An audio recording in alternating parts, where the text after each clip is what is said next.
All right, let's jump right in. Today, we're doing more than just looking at numbers. We're actually going on an expedition, a journey along one of the most fundamental ideas in all of math, the number line. So picture this. You're standing at zero. You've got an empty bag, and you're about to walk this line and collect every single number you can find. Now, it sounds simple, right? But you're about to see that this familiar old line is hiding some pretty big secrets. So, first things first, we're going to start our collection by grabbing the numbers we all know and love, the real building blocks of, well, everything else. As we start walking to the right in the positive direction, we start picking up the natural numbers 1, 2, 3, and so on. And, this collection is infinite. Okay, now let's head back to our starting point, scoop up 0, and toss it in the bag. Now we've got the whole numbers. But the line goes the other way too, doesn't it? So let's grab all the negative numbers, and just like that, our bag is full of integers. They're called Z, by the way, from the German word zahlen, which means to count. Pretty cool. So you're probably noticing a pattern here. Each new set of numbers we've collected neatly swallows up the previous one. Natural numbers are inside the whole numbers, and whole numbers are inside the integers. We're building this up, layer by layer. But if you look closely at our number line, really look, you can see these huge gaps. There's a whole space between 1 and 2, for example. Our bag is definitely not full yet. It's time to cast a much wider net. And that brings us to the rational numbers. The name is a big clue. It comes from the word ratio. Basically, any number that you can write as a ratio, or a fraction, of two integers belongs in this group. We're talking numbers like 1/2, -3/4, even a whole number like 5, because you can just write it as 5/1.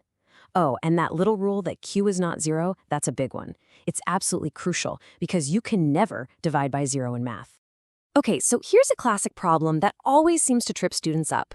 It looks kind of tricky at first, but honestly, there's a brilliantly simple way to solve it. How do you find a certain number of rational numbers between any two others? Let's just do an example. Let's say we need to find 6 rational numbers between 3 and 4. Here's the magic trick. You need 6 numbers, right? Just add 1 to that. So 6 plus 1 is 7. That number, 7, is going to be our new best friend. It's our new denominator. So we rewrite 3 as 21/7, and we rewrite 4 as 28/7.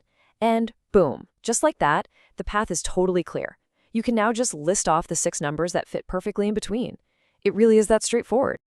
So, okay, our bag is getting heavy, we've got all the integers and what seems like all the possible fractions. It must be bursting at the seams by now. Surely there can't be any gaps left, right? Well, the answer is yes. And this is where it gets really mind-bending. There are still infinitely many numbers left on the line that we haven't even touched. It's time to meet the really mysterious residents of the number line, the irrationals.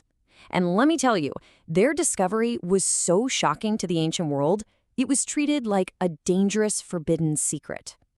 To really get why they were such a secret, you gotta go back in time. The ancient Greek Pythagoreans, their whole worldview was built on this beautiful, perfect idea that the entire universe could be explained with whole numbers and their ratios. That's it. So you can imagine their shock when one of their own, a guy named Hipparchus, discovered numbers that couldn't be written as a simple fraction. It created a total philosophical crisis. It meant the universe wasn't as neat and tidy as they thought. The legend says they were so freaked out, Hipparchus was sworn to secrecy. Or else. So what exactly are these weird numbers?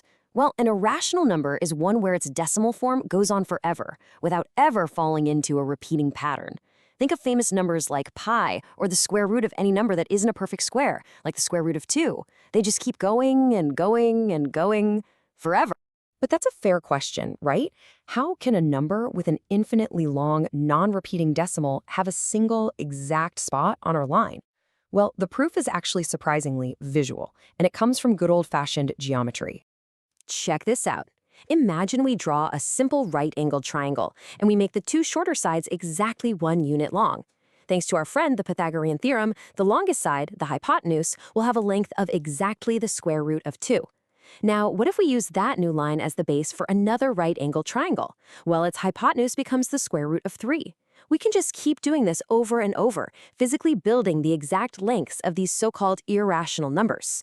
And this is what you get. This is the square root spiral. It's just a beautiful geometric proof that these numbers are not just some abstract idea.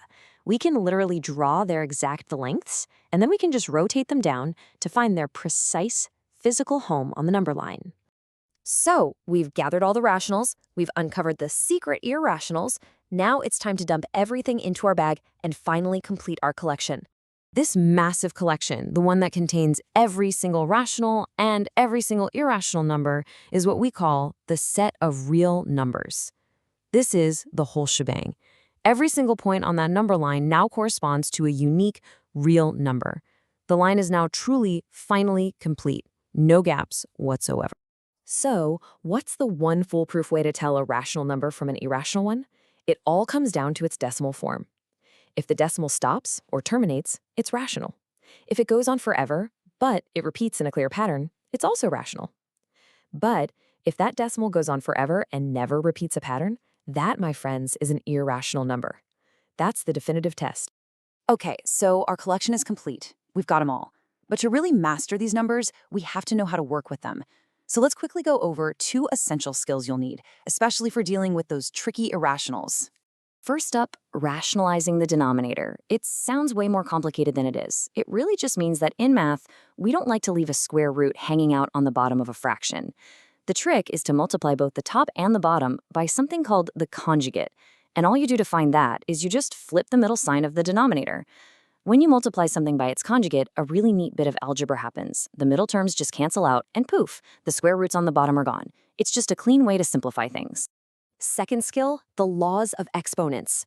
You know, these are some seriously powerful shortcuts that you absolutely have to know. They tell you exactly what to do when you're multiplying, dividing, or raising numbers that have powers. Trust me, mastering these rules will make simplifying complicated problems so much faster. So let's do a quick recap of our journey. We saw how the number system is built up in these layers, each one nested inside the last. We learned the key difference, the only thing you really need to remember, between the decimals of rational and irrational numbers. And finally, we saw how these 2 big groups come together to form the complete set of real numbers, filling up that number line completely. And with that, our adventure is complete. You've walked the entire line and you have successfully collected every single type of number that lives there. Your bag is finally full. But this leaves us with one last, really tantalizing thought. We've accounted for every single point on this one-dimensional line. But what if there are other kinds of numbers? Numbers so different that they don't even live on this line at all? Well, that is a journey for another day.